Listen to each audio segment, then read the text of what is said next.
हमारी बुराई कर रहे हैं, सब असली है। पर जिसने कथा नहीं सुनी वो नकली कहलाता है। हकीकत बात तो यही है। हम काय के लिए कर रहे हैं? कथा के लिए। प्रसाद तो कल भी मिल जाएगा, चले जाओ, जाना हो तो चले जाना, परंतु घर बैठे बैठे भी मन यही रखना,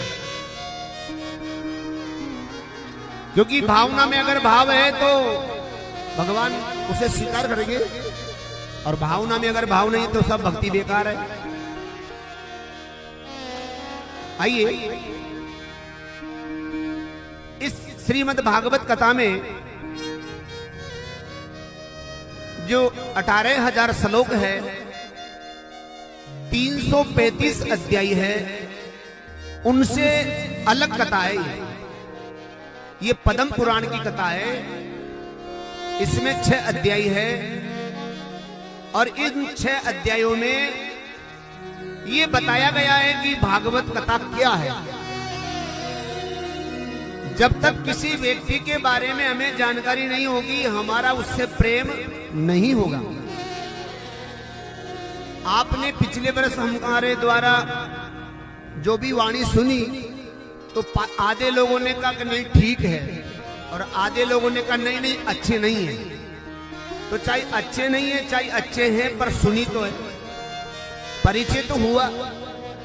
बिना परिचय के किसी से हमारा प्रेम नहीं होता, चाहे वो व्यक्ति हो, चाहे वो कोई वस्तु हो, चाहे वो किताब हो, चाहे वो मिठाई हो, चाहे वो और कोई संसार का सामान हो।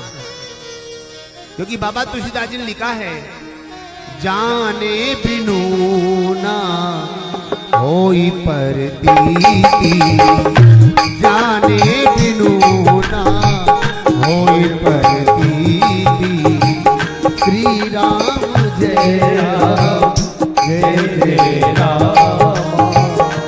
बिनु परतीति ना हो वही रीति, बिनु परतीति ना हो वही प्रीति, श्री राम जय राम जय जय राम, श्री राम जय राम जय जय राम। राजा रामचंद्र भगवान की जय हो। जब तक आप किसी वस्तु को नहीं जानोगे, तब तक आपका उससे प्रेम नहीं होगा। माता बहन भगत लोग किसी नाटक को देखते हैं, एक दिन देखोगे, 2 दिन देखोगे, अपने आप तीसरे दिन कहोगे बोले वही नाटक लगाओ, हमें देखना है, क्योंकि 2 दिन से देख रहे हैं, हमें तो बहुत अच्छा लगता है। अरे मेरी मैया इसलिए अच्छा लगता है कि अपन ने कल भी देखा, परसों भी देखा। बेटा बेटी का रिश्ता करेंगे तो ब्याई जी को देखो, ब्याई जी के परिवार वालों को देखो, क्योंकि वहां बेटी को हम दे रहे हैं, तो ब्याई जी भी अच्छे हो, तो उनका छोटा भाई भी अच्छा हो, तो जमाई भी अच्छा हो, तो उसकी सास भी अच्छी हो, तो वो सुख पाएगी। और सारे घर के अच्छे और जवाई कहीं पौवा पीने वाला हो तो जीवन भर दुख पाएगी। तो पहले देखो, परिचय करो। बिना परिचय से हमारा प्रेम नहीं होता। पिछले वर्ष भी यही हुआ कि प्रथम दिन की कथा सुनी ही नहीं, तो प्रेम कैसे होगा? प्रेम तो आज की कथा से होता है। आज इसका परिचय है कि भागवत कथा क्या है। एक गांव में से महाराज जी भागवत कथा ले गए।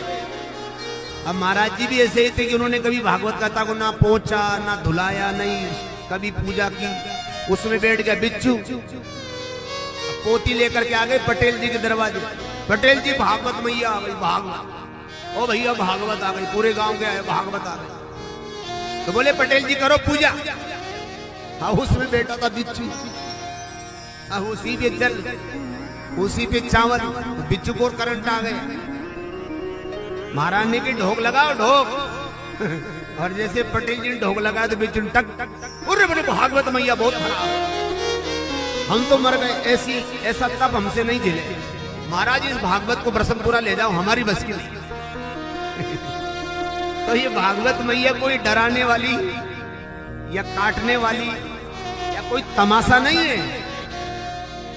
जिसको हम प्रसाद ले लिया या जुलूस निकल गया होगी कथा, नहीं, ये क्षेत्र अलग है, वो क्षेत्र अलग था। तमाशा देखने वालों तमाशा खुद ना बन जाना, ये भागवत का ऐसा रंग है कि इसमें खुद मत खो जाना। जो खो गए वो भगवान के हो गए, और जो इससे दूर रह गए वो सदा सदा के लिए दूर हो गए। तो भगवान श्री ठाकुर जी साक्षात इसमें विराजमान है। जितने भी 33 कोटि के विभाग के देवी देवता हैं वो सब इसमें निवास करते हैं। ये जुलूस उलूस शोभा यात्रा तो हमारे मन की एक प्रसन्नता मान लो, ये इससे संबंधित नहीं है, वो अलग विभाग है। ठीक है, अच्छी बात है, भगवान का उत्साह पूर्वक कोई कार्यक्रम करना चाहिए, पर ये वास्तविक कथा तो आज अब चालू हो रही है। इस कथा को 88,000 ऋषि सुन रहे हैं। कितने ऋषि सुन रहे हैं? 88,000। और तुम कितने हो? हाँ, अभी तो थे 1,000 तो होंगे पहले, पर लगता सब प्रसाद के लिए ही थे। प्रेम से बोलिए राधे राधे।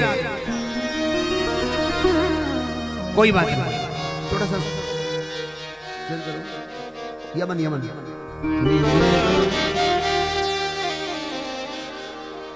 88,000 ऋषि इस कथा को सुन रहे हैं, ना कोई माइक ना कोई साउंड, और सारे ऋषि बिल्कुल चुप। कहां सुन रहे हैं? हमारे भारत देश में ये जगह है नेमी सारंडे, इधर सीतापुर जिला, इधर हरदोल जिला, उसके बीचों बीच, जहां भगवान ने एक धनुष को छोड़ा। ब्रह्मा के द्वारा 88,000 ऋषि जब पैदा हुए, प्रकट हुए, उन्होंने क्या हम क्या करें? तो भगवान ने कहा हमारी कथाओं को सुनो, यज्ञ करो। कहां जाएं? बोले जहां ये धनुष जाए उसके पीछे पीछे चले जाओ। जिस जगह ये धनुष जाके गिर जाए वहीं तुम बैठ जाओ। ब्रह्मा जी के सारे मानस पुत्र 88,000 ऋषि धनुष के पीछे पीछे आए, और वो धनुष इस जगह पे आकर के स्पर्श हुआ। जैसे धरती को स्पर्श किया, बहुत बड़ा तालाब वहां बन गया, चक्र तीर्थ, जिसको आज भी वहां पूछते हैं चक्र तीर्थ के नाम से।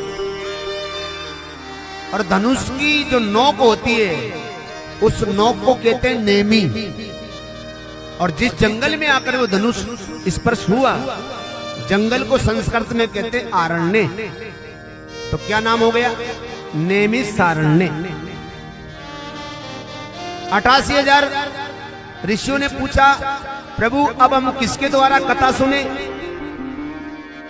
तो ब्रह्मा जी ने कहा अभी 28वां मनवंत्र चल रहा है, इस मनवंत्र में 28वें व्यास जी है, श्री वेद व्यास जी महाराज। बोले वेद व्यास जी महाराज की।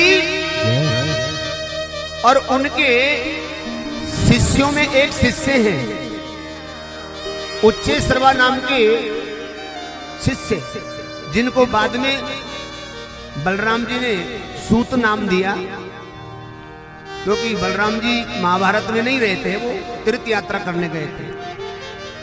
तो ऐसे परम भागवत में परम पवित्र परम ब्रह्मचर्य के पालन में रहने वाले श्री वेद व्यास जी के परम शिष्य, उनका नाम रखा सूत जी महाराज। बोले सूत जी महाराज की।